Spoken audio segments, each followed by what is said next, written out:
ॐ ॐ ईममुषु त्वमस्माकं सानिं गायत्रं नव्यासम् अग्ने देवेषु प्रवोचः। तुम हमारे इसी उत्तम फलप्रद नवीन गायत्र का हे अग्नि दिव्यकर्म करने वालों में प्रवचन करो। यह जो है यह ऋग्वेद के हमारे प्रथम मंडल के 27वें सूक्त का यह चौथा मंत्र है। जैसा हम जानते हैं कि ये पहले भी हमने बात कर रहे हैं कि ये ऋग्वेद का 27वां सूक्त है, उसमें है टोटल 13 मंत्र, और 13 मंत्रों में से जो शुरू के 12 मंत्र हैं उन मंत्रों का जो देवता अर्थात दिव्य विषय है वह है अग्नि।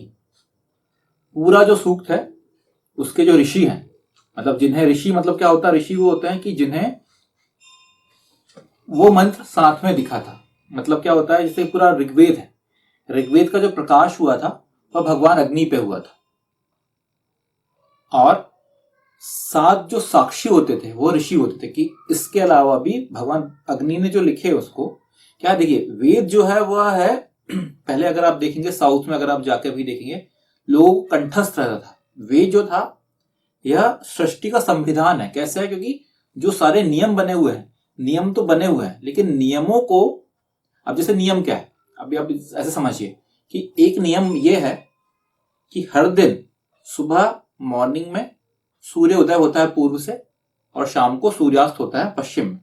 यह नियम है जो कि चलता है हर जगह। ये नियम पूरी पृथ्वी में ये नियम है कि सुबह उठना होगा, लेकिन ये नियम तो बना हुआ है। तो ये नियम हमें कैसे मालूम चला, ये जब हमने इसको प्रॉपर रचनाबद्ध हुआ, लोगों ने उसको समझे जाने और उसको फिर लिख दिए, तो हम पढ़ते हैं अपने पाठ्यक्रम में, पढ़ाई में पढ़ते हैं कि सूर्य पूर्व से उगता है पश्चिम में डूबता है। तो जब तक ये लिखा नहीं गया था, ये बात लिखी नहीं गई थी, इसका मतलब ये थोड़ी था कि ये नहीं था, ये तब भी था। सिमिलरली आप समझिए वेद जो है, वेद है नियम।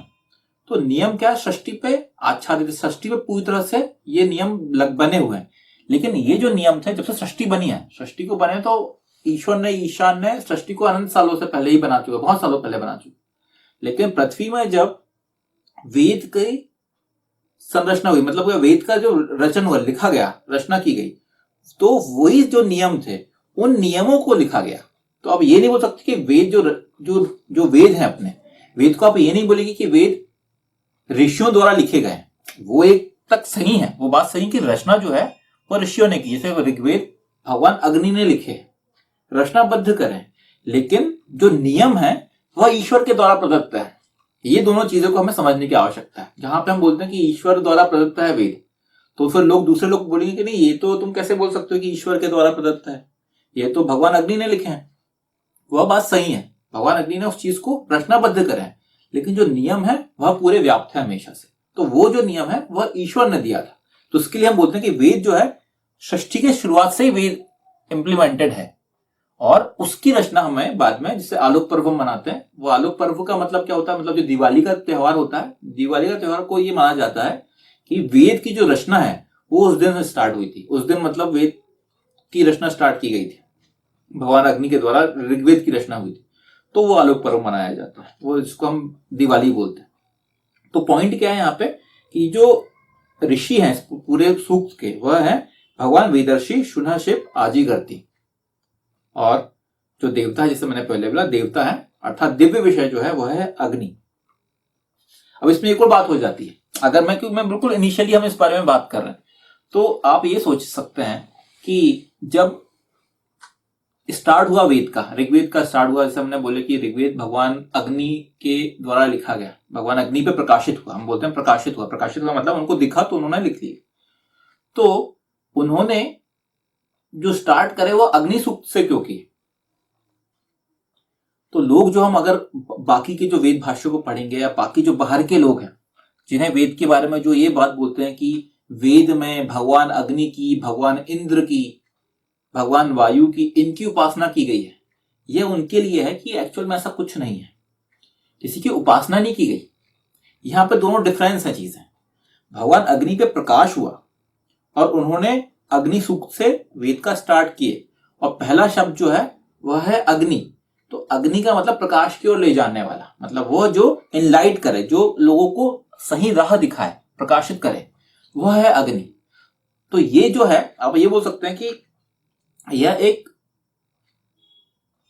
हिंदी में क्या शब्द लेना चाहिए मुझे, कि यह संयोग ही होगा कि भगवान अग्नि ने ही स्टार्ट करे, भगवान अग्नि पे ऋग्वेद हुआ और वह अग्नि से ही स्टार्ट हुआ वह सूक्त ना। इसका मतलब ये नहीं कि भगवान अग्नि अपनी बड़ाई करे। आप इसको बहुत सिंपल बेसिक हम अगर तरीके से समझें, अगर हमें समझना ही है, तो हमारे जो संस्कृति है, वैदिक संस्कृति, अगर हम पहले भी देखें कि अगर चलो ठीक है वेद की छोड़ दो, वेद की बात ना भी करें, तो अगर हमारे हिंदू धर्म की जो संस्कृति है इसमें हम पाते हैं कि जो परम पुरुष है, परम पुरुष मतलब क्या, जो ईश्वर ईशान ने जिसे सृष्टि के को मैनेज करने के लिए बनाया, तो उसमें 3 लोग की हम बात करते हैं। आज की डेट में अगर हम बोलेंगे कि सबसे ज्यादा 3 बड़े भगवान कौन से होते हैं, तो आप बोलते हैं ब्रह्मा विष्णु महेश, त्रिदेव है।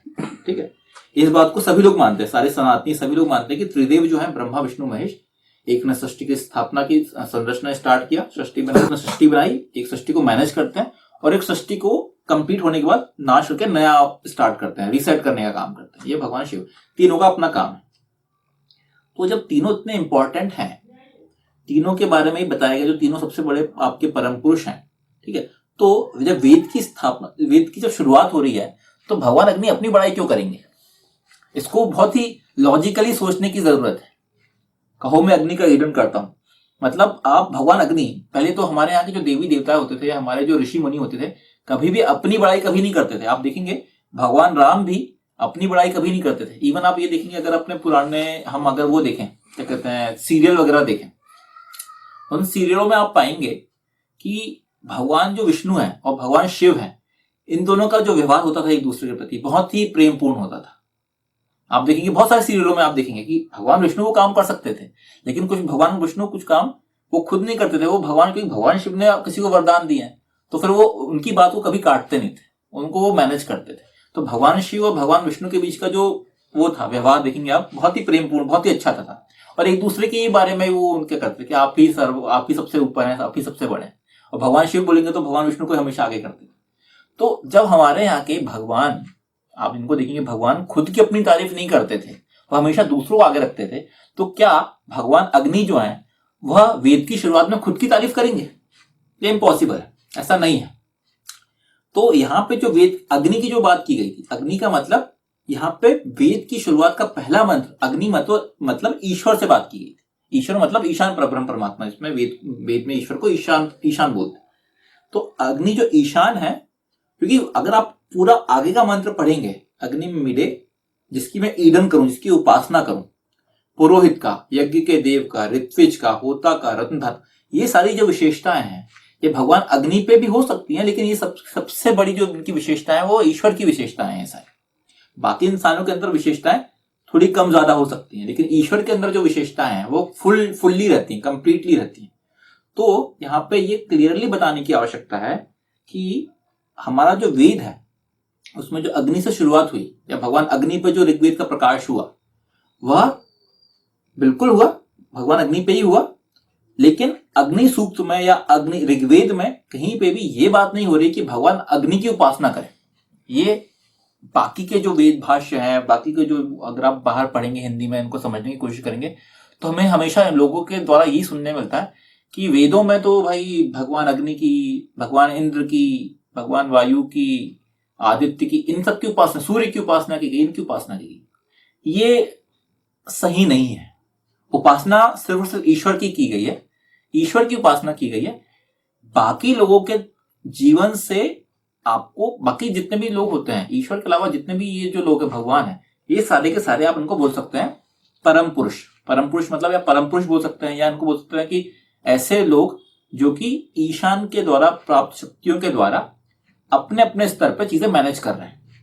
भगवान सूर्य जो है, वह सूर्य जो है पूरी पृथ्वी पे जो सूर्य प्रकाश को मैनेज करने का काम उनका है। भगवान विष्णु का काम पूरी सृष्टि को मैनेज करने का है। ऐसा हर किसी का अपना अपना काम है, सब लोग मैनेज कर रहे हैं, लेकिन सृष्टि का जो मेन रचयिता है, जो मेन एंटिटी है जिसने शुरुआत की, वह है ईश्वर, ईशान परब्रह्म परमात्मा, जो कि केवल एक है। ये हम क्लियर करते हैं। इसके जो ऋषि हैं भगवान शुनाशिव आजिर गति हैं। सूक्त के जो देवता अर्थात दिव्य विषय है वह है अग्नि, अर्थात प्रकाश की ओर ले जाने वाला इस मंत्र का। तो अब हम एक्चुअल मंत्र में आते हैं। इसके पहले जो हमने जो बात की है वो बताना इसलिए जरूरी था क्योंकि कहीं ना कहीं हम बार बार कंफ्यूज हो जाते हैं कि वेद में एक्चुअल में है क्या, क्या बात की गई है। हम हमेशा कंफ्यूज रहते हैं कि वेद को क्यों पढ़े हम।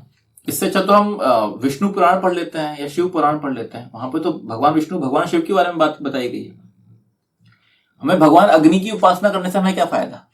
वेद में तो भगवान अग्नि की उपासना की गई, तो मैं अग्नि की उपासना करूं, या अग्नि को आप आग समझ लो कि आग की उपासना क्यों करें। कुछ लोग तो ये बोले कि आग की उपासना करो, तो आग अग्नि ये सब चीजें ये एक लौकिक मीनिंग है।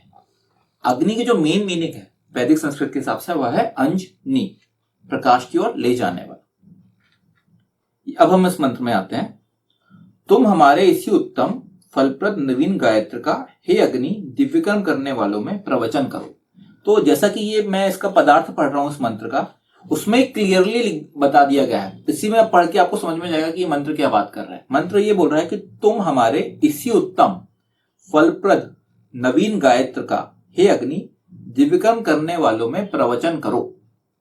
मतलब क्या, पहली बात तो जो ये मंत्र है, मतलब यहाँ पे ये ईश्वर ये बोल रहा है कि गायत्र से मतलब यहाँ पे ये लिया गया है, जैसे कि पूरे सूक्त का जो इस मंत्र का जो आप ये बोलेंगे क्या छंद जो बोलेंगे वह है गायत्री छंद। तो इसलिए आप देखेंगे कि वेद मंत्रों को कई जगह गायत्र बोला गया है।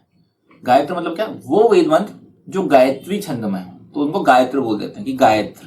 तो यहाँ पे ईश्वर ने ये बोला है कि नवीन गायत्र का तुम हमारे इसी उत्तम फलप्रद नवीन गायत्र का हे अग्नि दिव्यकर्म करने वालों में प्रवचन करो। मतलब क्या कि यह जो मंत्र है या इसी तरह के जो नवीन मंत्र हैं उन मंत्रों का दिव्यकर्म करने वालों में प्रवचन करो। मतलब एक जो ग्रुप है या जो लोग हैं, दिव्यकर्म करने वाले लोग क्या होते हैं, मतलब वो जो कि अच्छे कर्म करते हैं। अच्छे कर्म करने वाले लोगों को हमें ये जो भी वेद मंत्र हैं, अच्छे वेद मंत्र हैं, जो कि जिन वेद मंत्रों के माध्यम से आप लोगों को अच्छा बनने की तरफ प्रेरित करते हैं, उन वेद मंत्रों को आपको लोगों तक उनका प्रवचन करना है। प्रवचन करना मतलब उनको पहुंचाना है, उनको बताना है कि ये वेद मंत्र में ये बताया गया है, इसकी तरह से हमें आचरण करना है। ये वेद मंत्र ये बता रहा है। वेद मंत्र क्लियरली ईश्वर ने ये बोल दिया गया है कि आपको वेद मंत्रों का प्रवचन करना है। और जितने भी अच्छे वेद मंत्र, ऑब्वियसली सारे वेद मंत्र अच्छे हैं, लेकिन कुछ वेद मंत्रों में इंसानों के लिए डायरेक्टली बोला गया है कि किस तरीके से आप अपने जीवन को अच्छा कर सकते हैं। ऐसे वेद मंत्रों को, देखिए वेद में तो हर ज्ञान की भरमार है, हर तरीके का ज्ञान है, ठीक। हमें अपने जीवन में किस तरीके के ज्ञान की आवश्यकता है हमारे जीवन को अच्छा करने के लिए, ऐसे वेद मंत्रों को उठा के हम उनका प्रवचन करें। और उनका प्रवचन हम भी करें, खुद भी अपने उस पर अपने अप्लाई करें, और साथ ही साथ हमारे जितने भी दिव्यकर्म करने वाले साथी हैं, ईश्वर यही बोलता है कि आपको अपने साथ साथ बाकी जो अच्छे लोग हैं, क्योंकि देखिए जब बात अग्नि की आती है ना, तो अग्नि की बात ही ये होती है कि अग्नि हमेशा दूसरों को भी प्रकाशित करने का काम करता है, सब तरीके से लोगों को इकट्ठा करता है, अच्छे लोगों को सबको वो कन्विंस करता है कि आप भी अच्छा काम करो। इसलिए अग्नि की बात आती है तो प्रवचन की बात आती है। तो इसलिए हमें ईश्वर ने बोला कि ऐसे वेद मंत्रों को बाकी लोगों के बीच में प्रवचन करें। तो ऐसे वेद मंत्रों की यहां पे बात की गई है। तो अब हम स्टार्ट करते हैं इसको। एक ही फुटनोट है, अग्नि को नवीन वेद मंत्रों का जो उत्तम फलप्रद है उनका भली भांति प्रवचन दिव्यकर्म करने वालों के मध्य करना है। दिव्यकर्म करने वाले इस बात को अच्छी तरह समझते हैं कि पापपूर्ण जीवन व्यतीत करने वालों से, चाहे वे समीपवर्ती हों अथवा दूर के हों, उनसे जन सामान्य की रक्षा करना कितना आवश्यक है। इसी दृष्टिकोण का प्रचार प्रसार ही पापपूर्ण जीवन शैली में समापन के लिए किया जाना अति आवश्यक है। प्रकाश की ओर ले जाने वाले का यह प्रमुख कार्य है। पापों के कारण ही लोगों को श्रेष्ठ और सुखमय जीवन जीने में अनेकों असुविधाएं का सामना करना पड़ता है। देखिए दो तरीके के कर्म होते हैं, एक पाप कर्म होते हैं और एक श्रेष्ठ कर्म होते हैं। तो ईश्वर यहाँ पे ये बोल रहा है कि ऐसे वेद मंत्रों के माध्यम से हमें श्रेष्ठ कर्म करने वाले लोगों के मध्य में अच्छे कामों के लिए प्रेरित करना है। क्योंकि पाप कर्म अगर आप करते हैं तो अपने लाइफ में खुद तो भी परेशान होंगे और अपने आसपास से समाज को भी आप गड़बड़ करेंगे। मतलब समाज में भी आपके कर्मों के माध्यम से भी, देखिए पूरा जो कंसेप्ट है वह है कर्म प्रधान। कर्म प्रधान विश्व कही रखा। पूरा जो वेद का कंसेप्ट है ये सिर्फ और सिर्फ कर्मों का है। आपके कर्मों के माध्यम से ही चेंजेस आएगा। अगर मैं ये बैठ के सोचते रहूं कि मैं ऐसा करूंगा, ये मेरी विचार है, मेरी विचारधारा बहुत ही वेदानुकूल हो, लेकिन कर्म बिल्कुल भी कुछ भी ना हो वेद के अनुसार, तो कोई सेंस नहीं बनता उसका। आपके वेद को पढ़ के समझ के आपके पास ज्ञान होना चाहिए, लेकिन आपके कर्मों में भी वो ज्ञान का इंप्लीमेंटेशन होना चाहिए। होता क्या है, हम पढ़ तो लेते हैं वेद, समझ लेते हैं वेद, लेकिन हमारे जो कर्म होते हैं उनमें वेद के हिसाब से कर्म नहीं होते, तो वो बात वहां पे गड़बड़ हो जाती है।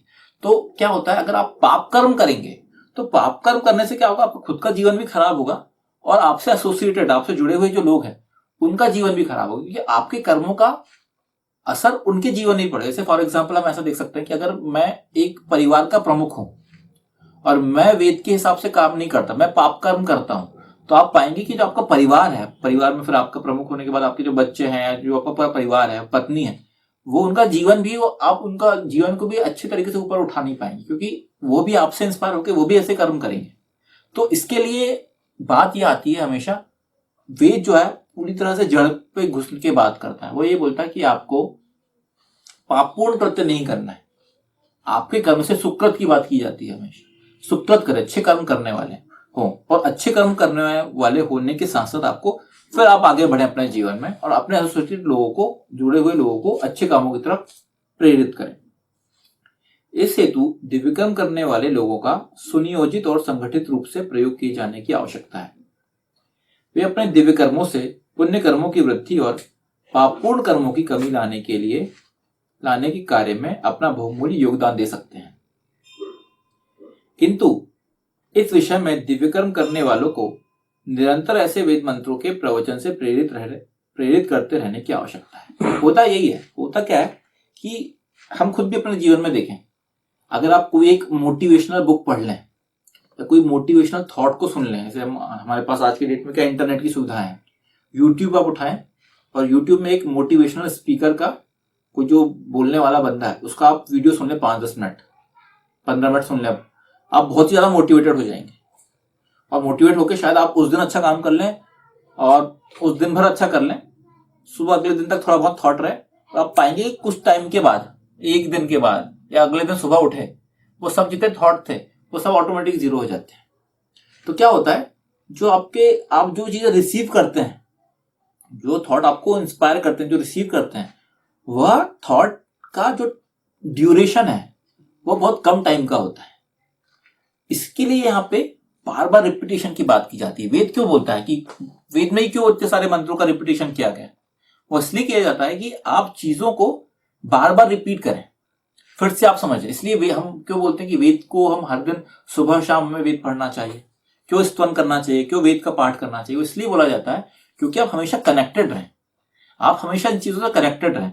अगर आप में दूरी आ जाएगी इन चीजों से तो आपके ऑटोमेटिक कर्म जो है ना वो पाप कर्म होने लगेंगे, क्योंकि आपके कर्म जो है वेद के अनुसार नहीं होंगे। इसके लिए यहाँ पर यह बोला गया है कि आपको ऐसे जो वेद मंत्र हैं जो कि इंस्पायर करते हैं, जो कि लोगों को दिव्यकर्म करने के लिए प्रेरित करते हैं, ऐसे वेद मंत्रों का प्रवचन करते रहने की आवश्यकता है। वो करते रहो, लोगों को बताते रहो कि यार ये वेद मंत्र अच्छे हैं, इनकी तरह हमें आचरण करना है, ताकि आप बार बार ऐसा करते रहेंगे तो लोग उनसे टच में रहेंगे और हमेशा उनके दिमाग में रहेगा यार मुझे इस तरीके से काम करना है। वेद का व्यवहारिक जीवन में प्रयोग करने हेतु ऐसे वेद मंत्रों का प्रचार प्रसार किया जाना आवश्यक है। वर्तमान समय में इस हेतु कहीं कोई कार्य नहीं किया जाता। इसी कारण तृतीय विश्व युद्ध की आशंका विश्व की आयु को क्षीण करने में नजर आ रही है। देखिए यहाँ पे बात की गई है कि अगर कर्म पाप पूर्ण रहेंगे, कर्मों में वेद की तरह, वेद जो बात बता रहा है उसके हिसाब से अगर उससे आप हटके काम करेंगे, वेद के हिसाब से अगर आपके कर्म नहीं रहेंगे, तो आप पाएंगे आप हमेशा विनाश, डिस्ट्रक्शन की तरफ जाएंगे। आज की डेट में आप देखेंगे विश्व में 2 तो बड़े बड़े इस समय युद्ध चल रहे हैं, और ऐसे छोटे मोटे युद्ध कहीं कहीं तो प्रेशर, हमेशा टेंशन की स्थिति हमेशा बनी रहती है। क्यों? क्योंकि लोगों की जो विचारधारा है उनमें कहीं पे भी शांति वाली चीज है ही नहीं, हमेशा डिस्ट्रक्शन की तरफ बात चली गई। आप पाएंगे विश्व को अच्छा बनाने के लिए कम किए गए हैं, विश्व को खत्म करने के लिए ऐसे बहुत सारे काम कर दिए गए हैं। आप पाएंगे कि जो आपके ये जो है अपना परमाणु जो अस्त्र बने, ये बने, इन सब चीजों से क्या हो रहा है, इन सब चीजों से आप सृष्टि को तो नाश कर सकते हैं, लेकिन सृष्टि को अच्छा करने के लिए क्या काम कर रहे हैं, वो कुछ नहीं है। तो डिस्ट्रक्शन की जो मेंटेलिटी है ना, जो जिस तरह से हम जा रहे हैं डिस्ट्रक्शन की तरफ, उसको समाप्त करने के लिए वेद की आवश्यकता है। क्योंकि वेद आपको शांति, पीस की बात करता है। वेद में हमेशा हिंसा की बात तो सबसे लास्ट में की जाती है।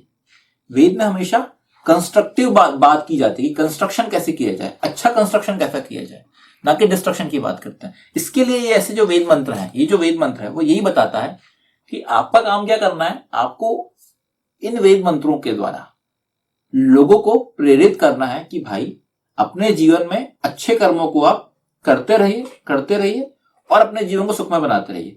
पापपूर्ण व्रत पे करेंगे तो आपका लाइफ भी खराब हो जाएगा और आपकी लाइफ के साथ साथ आपसे एसोसिएट, आपसे जुड़े हुए लोगों का जीवन भी आप खराब ही कर रहे हैं। इसके लिए वेद के ऐसे मंत्रों की आवश्यकता, और वेद ये मंत्र में यही बता रहा है, ईशान ने खुद ये बोला है कि ऐसे मंत्रों का आप प्रवचन करें। नवीन गायत्र का उत्तम फलप्रद, उत्तम फलप्रद मतलब क्या, ऐसे मंत्र के द्वारा आपका जो फल है वो उत्तम फलप्रद होगा। मतलब क्या, उनसे आपको अच्छा फल मिलेगा। अच्छा फल मिलेगा मतलब उनको अगर आप इंप्लीमेंट करेंगे तो आप पाएंगे आपके जीवन में जो उसका रिस्पॉन्स है वो चीजें भी अच्छी मिलेंगी। तो इस ओवरऑल इस बारे में ये बात की गई इस मंत्र में। तुम हमारे इसी उत्तम फलप्रद नवीन गायत्र का हे अग्नि दिव्य कर्म करने वालों में प्रवचन करो।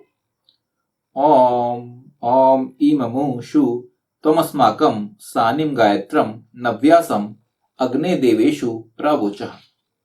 ओम।